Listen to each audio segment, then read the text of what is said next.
샬롬, 주님의 이름으로 사랑하고 축복합니다. 오늘 우리가 함께 나눌 말씀 본문은 열왕기상 16장 15절에서 끝절 34절까지 말씀입니다. 유다의 아사왕 제27년에 시므리가 디르사에서 7일 동안 왕이 되니라. 그때의 백성들이 블레셋 사람에게 속한 기쁘돈을 향하여 진을 치고 있더니 진중 백성들이 시므리가 모반하여 왕을 죽였다는 말을 들은지라. 그날에 이스라엘의 무리가 진에서 군대 지휘관 오므리를 이스라엘의 왕으로 삼음해 오므리가 이에 이스라엘의 무리를 거느리고 기쁘돈에서부터 올라와서 디르사를 에워쌌더라. 시므리가 성읍이 함락됨을 보고 왕궁 요새에 들어가서 왕궁에 불을 지르고 그 가운데에서 죽었으니 이는 그가 여호와 보시기에 악을 행하여 범죄하였기 때문이니라. 그가 여로보암의 길로 행하며 그가 이스라엘에게 죄를 범하게 한 그 죄 중에 행하였더라. 시므리의 남은 행위와 그가 반역한 일은 이스라엘 왕 역대지략에 기록되지 아니하였느냐. 그때 이스라엘 백성이 둘로 나뉘어 그 절반은 기낫의 아들 디브니를 따라 그를 왕으로 삼으려 하고 그 절반은 오므리를 따랐더니 오므리를 따른 백성이 기낫의 아들 디브니를 따른 백성을 이긴지라. 디브니가 죽음에 오므리가 왕이 되니라.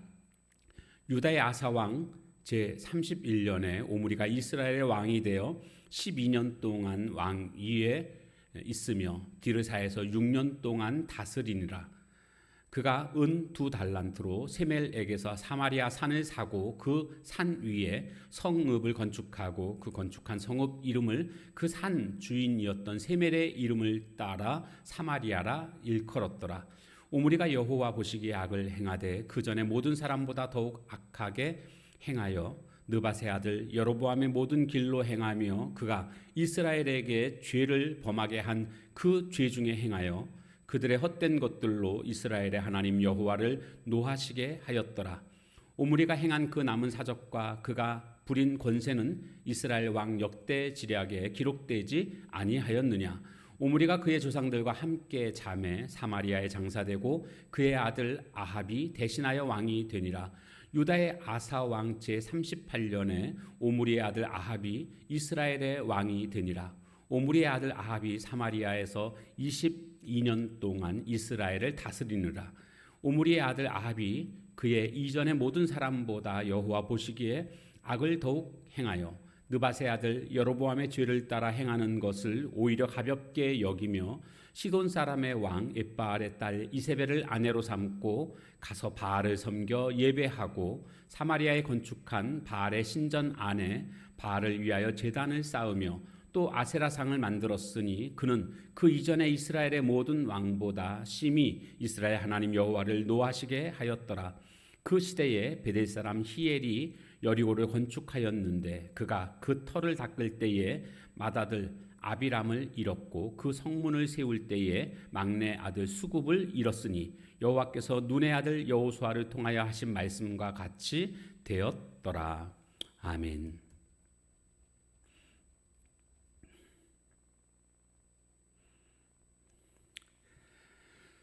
자, 시므리가 왕이 된 지 7일 만에 죽게 됩니다.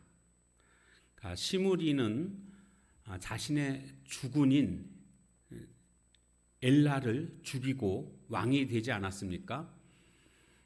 왕권이 탐이 나서 이렇게 자신의 주군을 죽인 이 모습을 백성들이 보고는 마음이 돌아섰습니다. 그러니까 스스로 왕이 됐지만 백성들은 시므리를 왕으로 인정하지 않고 있는 것입니다. 전쟁에 나가 있던 오므리를 사람들이 왕으로 세웁니다. 오므리는 이 시므리를 제거하기 위해서 진격을 하게 되죠.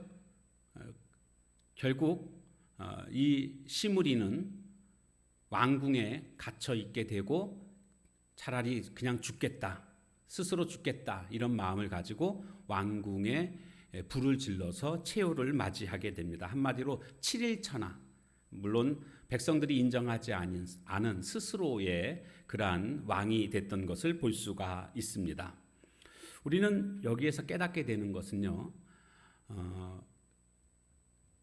목적 달성을 위해서 수단과 방법을 가리지 않는 이런 모습은 결코 옳은 모습이 아니고, 이와 같은 모습은 백성들에게, 다른 사람들에게 인정받을 수 없다는 것을 깨닫게 됩니다. 다시 말씀드리면 목적을 이루기 위해서 그 수단과 방법이 올바라야 된다라는 것입니다. 그러지 않으면 이렇게 사람들의 응원을 받을 수가 없습니다. 사람들이 돌아서게 됩니다. 그러므로 오늘 우리는 어떤 일을 하든지 간에 그 과정 속에서 올바른 방법으로 그 일들을 이루어가는 것이 중요하지, 단순히 그냥 어떤 일을 이루었다라는 것만을 생각하고 올바르지 못한 방법들로 행하게 된다면 그 결과는 또 나쁘게 나오게 될 것입니다. 이제 이 시므리가 죽게 되고 오므리가 이제 왕으로 이렇게 당연히 올라설 줄 알았는데, 또 다른 한편에서는 아니다, 오므리보다 우리는 디브니를 왕으로 세우고자 이렇게 시도하는 사람들이 있었습니다. 결국 오므리와 디브니가 싸우게 되었고, 오므리가 이김으로 말미암아 디브니는 죽고 오므리가 드디어 진짜 왕이 되는 이런 모습을 볼 수가 있습니다. 오므리는요, 이 오므리 왕조는 북이스라엘 그 왕조 중에서 가장 강성한 그러한 왕조라고 할 수가 있습니다. 그는 수도를 사마리아로 옮기게 됩니다. 그리고 정치적으로, 경제적으로, 군사적으로 번영을 이루게 되고 안정을 이루게 되는, 그래서 나라 백성의 입장에서 보면 이 오므리라는 사람이 참으로 나라를 잘 다스린 성공한 왕이라고 그렇게 인정받을 수 있을 것입니다. 그런데 하나님은 이 오므리를 어떻게 평가하시는가를 보십시오. 25절에 보면 하나님의 평가는 이렇습니다. 오므리가 여호와 보시기에 악을 행하되 그 전에 모든 사람보다 더욱 악하게 행하여, 이렇게 평가하고 있습니다. 그러니까 세상 사람들의 그런 평가 기준과 하나님의 평가 기준이 다르다는 것을 알 수가 있습니다. 하나님은 내가 왕으로서 얼만큼 나라를 잘 다스렸느냐, 이런 것을 평가하시는 것이 아니라 하나님 앞에서 선을 행했는지 악을 행했는지 이것을 보고 계시다는 것을 알 수가 있습니다. 우리가 인생을 살아가면서 어떤 기준에 따라 살아가느냐가 굉장히 중요합니다. 왜냐하면 기준에 따라서 사람의 삶의 형태가 완전히 달라지기 때문에 그렇습니다. 오늘 그리스도인이라고 한다면 하나님의 기준에 따라서 살아가는 자가 되어야 합니다. 하나님이 무엇을 기준으로 삼으시는지 그것을 분명히 알고 우리가 삶을 살아야 합니다. 운동을 해도 운동 규칙이 있습니다. 규칙 벗어나면 절대로 박수 받을 수가 없습니다. 규칙대로 운동을 해야만, 경기를 해야만 사람들로부터 박수를 받을 수 있는 것 아니겠습니까? 마찬가지로 오늘 우리가 하나님의 기준에 따라서 살아가는 그런 모습이 되어야 합니다. 일의 성취보다 하나님의 기준에 합당한 그런 삶을 살아가는, 그래서 하나님께 인정받는 그런 모습이 되어야 하겠습니다. 오므리는 12년 동안 왕으로 있다가 죽게 되고 그의 아들 아합이 드디어 왕이 됩니다. 아합은 22년 동안 북이스라엘 나라의 왕으로 그렇게 즉위하게 되는데요. 특별히 이 아합에 대해서는 또 뭐라고 설명하고 있는가 보면 30절부터 보게 되면 아합은 이렇습니다. 모든 사람보다, 그의 이전의 모든 사람보다 여호와 보시기에 악을 더욱 행하여 그랬습니다. 지금까지 그 누구보다도 가장 큰 악을 행했다라는 거죠. 그래서 31절에 보면 여로보암의 죄를 따라 행하는 것을 오히려 가볍게 여기며, 그렇게 우상 숭배하는 거 이거 가볍게 여겼다는 겁니다. 그러니까 하나님의 말씀을 가볍게 여긴 겁니다. 하나님의 명령을 아주 가볍게 여긴 겁니다. 그래서 우상을 숭배하게 되는, 그리고 그는 시돈 사람의 왕 엣바알의 딸 이세벨을 아내로 맞았다. 정략 결혼한 거 아닙니까? 정략 결혼. 정략 결혼을 하는 이유가 뭡니까? 군사적으로 협약을 맺음으로 말미암아 나라의 안정을 취하고자 하는 것을 목적으로 하고 있습니다. 하나님이 지켜주시는 나라가 되어야 하는데 지금 아합 왕은 하나님을 의지하는 게 아니라 정략 결혼을 통해서 이렇게 시돈 사람의 왕 엣바알의 힘을 빌어서 나라의 안정을 취하고자 했다라는 것을 알 수가 있습니다. 여기 엣바알의 딸 이세벨, 엣바알은요 바알과 함께하는 자라는 뜻입니다. 이 엣바알은 원래 바알의 제사장이었습니다. 그러다가 왕을 죽이고 자신이 왕이 된 사람입니다. 그러니 얼마나 그가 바알을 섬기는 자인가를 우리가 알 수가 있고, 그의 딸 이세벨과 지금 아합이 결혼함으로 말미암아 결국 이스라엘 나라에 바알을 섬기게 되는 이런 큰 죄악을 저지르게 되는 것을 볼 수가 있습니다. 우리는 인생을 살아갈 때에 어떤 타협을 함으로 말미암아 어떤 이익을 얻는 이런 모습들을 많이 보게 됩니다. 또 그런 것들을 시도합니다. 그러나 신앙에 있어서만큼은 이렇게 해서는 안 됩니다. 타협함으로 내가 이익을 얻겠다. 이것은 하나님을 의지하지 않는 그러한 모습입니다. 그래서 성도들은요, 세상에서 구별된 삶을 살아가야 됩니다. 세상 사람들처럼 타협하고 그래서 거기서 이익을 얻고 안정을 취하는 이런 모습은 우리 그리스도인들에게 어울리지 않습니다. 우리들은 그렇게 신앙적인 면에 있어서는 결코 타협해서는 안 됩니다. 그래서 세상의 이익과 안정을 위해서 신앙을 양보하는 이런 모습이 되어서는 결코 안 됩니다. 여호와 신앙을 우리는 붙잡아야 됩니다. 하나님만을 의지하는, 하나님만을 섬기는 이 일에 있어서는 그 어떤 타협이 있어서는 안 된다라는 것을 우리는 알아야 되겠습니다.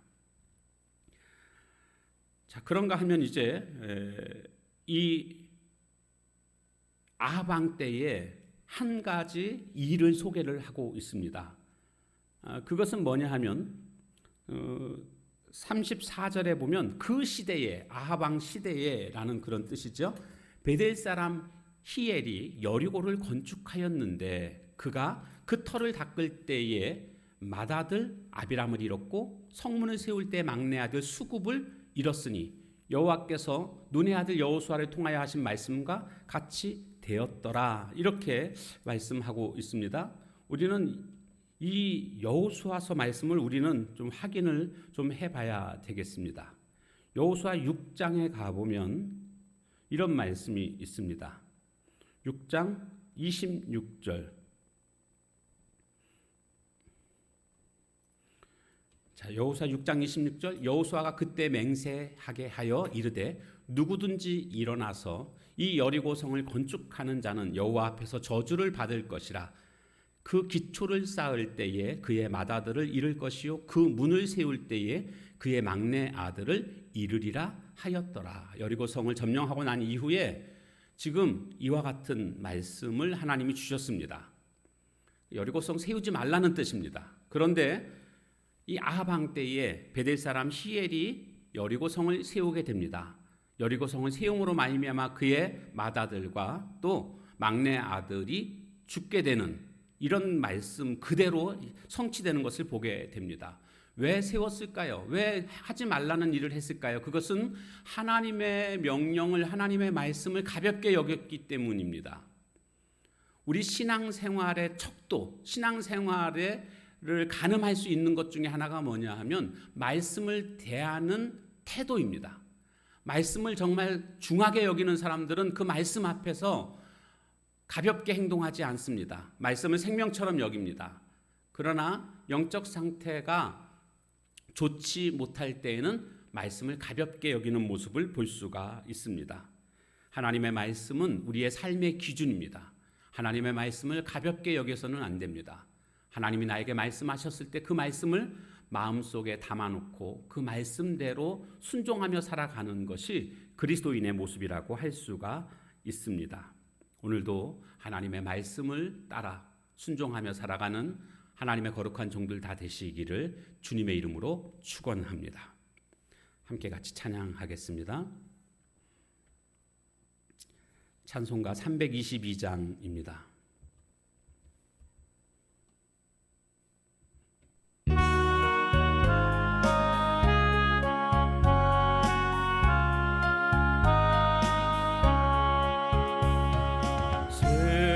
세상의 신을 버리고 하나님 이름 높여 기리세.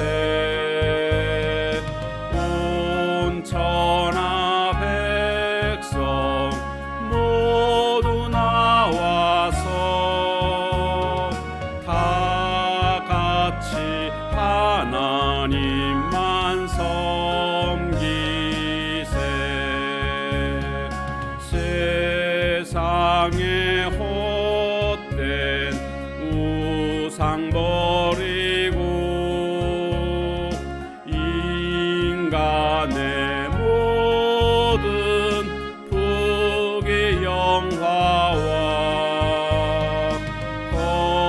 거짓과 불의 모두 버리고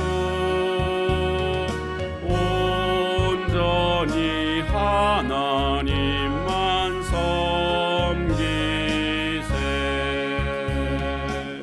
기도하겠습니다.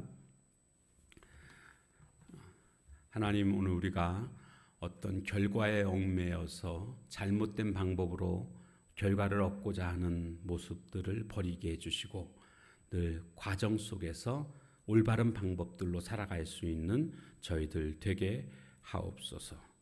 또한 하나님의 평가 기준은 세상 사람들의 평가 기준과 다를 수 있음을 보게 되었습니다.